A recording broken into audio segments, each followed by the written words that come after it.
Saksiman mo.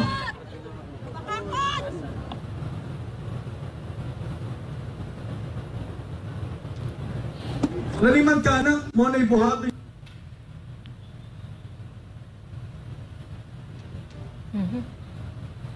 Yan po, ang malinaw ngayon ha. Patuloy yung signal natin. Balik-balik na yung yaw-yaw, sir. Davao.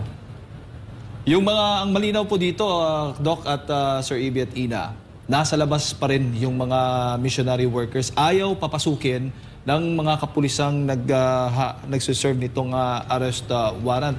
Mahigit isang araw na, halos 2 araw na nilang iiral itong arrest warrant nila na mga dokumento na kulang naman. Ang sabi ng abogado, invalid nga. Jade, yung sinasabi kanina ni Brother Carlo, no, naghagis ng tear gas mula daw sa taas ng JMC. At ang mga tinamaan na yung ating mga nanay dyan at mga lola, mga kababaihan po, mga wala pong kalaban-laban. Wala talaga silang awa. At meron pa tayong mga natatanggap na report dito na talagang ipagpapatuloy nito at bumubuelo lang daw sila at yung isasagawa talaga nila yung kanilang maitim na balak dyan. At meron naman tayong natanggap din dito na report just mula sa Davao Light Power magkakaroon ng power interruption po, no? May notice na inalabas na there will be a 30-minute power interruption ngayong ngayong linggo po. Alas ano? Okay. Yes, Sir Ibi? Well, ako no, dalawang nakikita ko dito, no. Number one, I cannot downplay or I cannot stress enough the pain at suffering that's being experienced now by KOJC members. Itong desecration of their hallowed grounds, desecration of their church, desecration of their residence, and the insult and humiliation that they are experiencing as human beings, as citizens of the Filipinos. Talagang masakit yan. Pero ang nakikita ko dito, no, Doc Lorraine, Ina, and Jade, yung pain of being betrayed.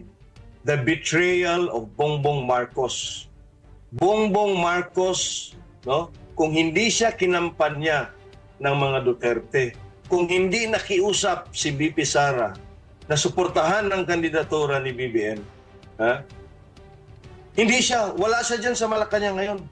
Pero anong isinukli niya? Anong isinukli ni Bongbong Marcos, no, sa mga tao na nandyan sa KOJC na sabi nga nila talagang ayaw naman sanang bumoto sa kanya, pero nakiusap si VP Sara na suportahan nila at sinuportahan nga nila at nanalo na nga ang presidente.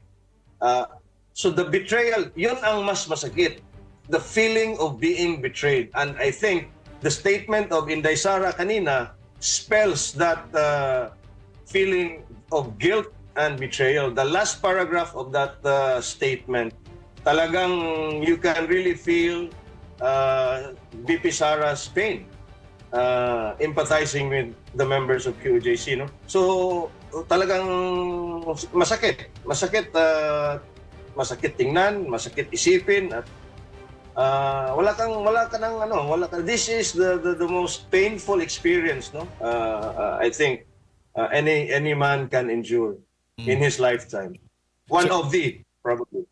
Po, napakasakit po talaga niyan. Kasi nga, sariling tirahan mo, ayaw kang papasukin. Ngayon lang tayo nakarinig na nagsiserve ng arrest warrant na pati yung mga nakatira, hindi mo papapasukin sa sarili lang pamamahay. Doc, balikan lang natin si Carlo Katiil na nagsasalita ngayon ng KOJC.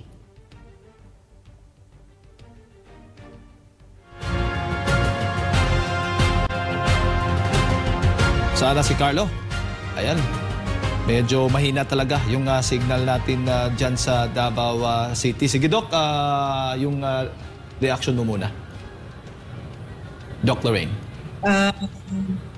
Yeah, yung sinabi ni Elmer, di ba, na parang pinagtaksilan ang KOJC, di ba? At saka itong nakikita nating trahedya to, travesty of the law by the president, supposedly by the head of the country himself, di ba? I cannot always go back to that cocaine addiction.